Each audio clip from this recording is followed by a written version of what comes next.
Isang linggo na, buwat nang namatay ang nanay ko. Hindi pa rin ako nakakatulog na maayos.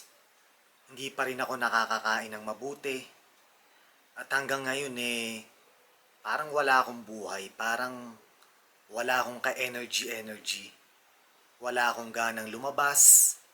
Gusto ko nandito lang ako sa loob ng bahay. Kaya masasabi ko na isang linggo na ang lumipas pero hanggang ngayon nagluluksa pa rin ako sa pagkamatay ng nanay ko. Ngayon, malinaw na sa akin ang lahat na kung bakit ako nagkaroon ng carbuncle cellulitis sa puwet noong buwan ng Setyembre nitong taon na to. Malinaw na sa akin na premonition yun. Panawagan pala yun ng nanay ko. Panawagan niya sa akin na ang ikamamatay niya ay sepsis ng dahilan o dahil sa mga bed sores niya sa puwet. Siguro ang sabi niya sa akin Mark, nananawagan ako sa'yo. Ang ikamamatay ko ay bed sore, ay dahil sa bed sore sa puwet ko.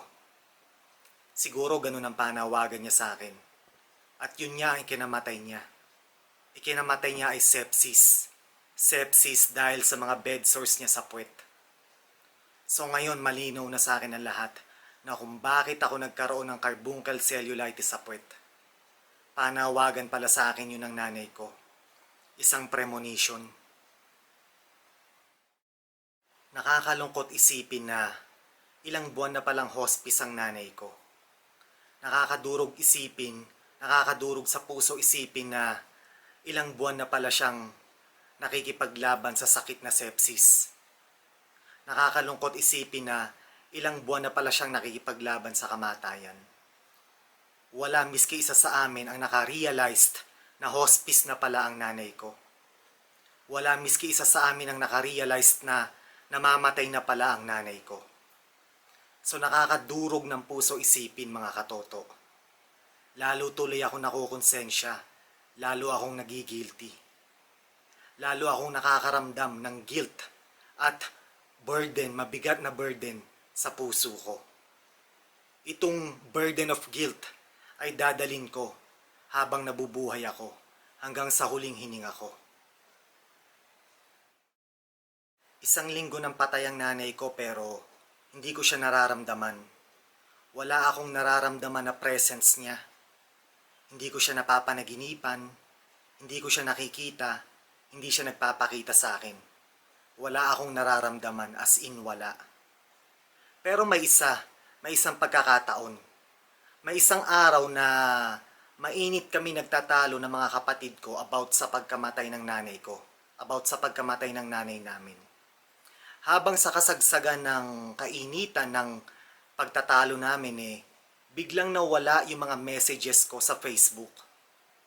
Habang nagtatype ako biglang nawala lahat ng mga messages ko sa Facebook. Yung tinatype ko nawala, yung mga natype ko na, yung mga sinabi ko sa mga kapatid ko, nawala lahat, hindi ko makita. Nabura lahat. Ang tagal ko na nagpe-Facebook. Since 2009 pa. Never kong na-experienced yun. Never kong naranasan yun. Kahapon lang. Yes, kahapon. Kahapon, nung nagtatalo kami ng mga kapatid ko yun nga, biglang nabura yung mga messages ko sa Facebook. Wala akong mabasa na kahit na anong sinulat ko. Pero nung nagkaayos na kami ng mga kapatid ko, lumamig na ang mga ulo namin bumalik lahat ng mga messages ko. Lahat ng mga tinype kong messages, nagbalikan lahat at muli ko nang nabasa. So, tingin ko ang sabi sa akin ng nanay ko, Mark, huwag ka nang makipagtalo, huwag ka nang makipag-away sa mga kapatid mo. Yun ang tingin ko. Ang laki ng kasalanan ko sa nanay ko. Ako dapat ang nag-alaga sa kanya. Ako dapat ang nag-aruga sa kanya. Ako dapat ang personal na tumutok sa kanya. Ako dapat ang naging personal caregiver niya. Pero hindi nangyari yun. Pinabayaan ko siya.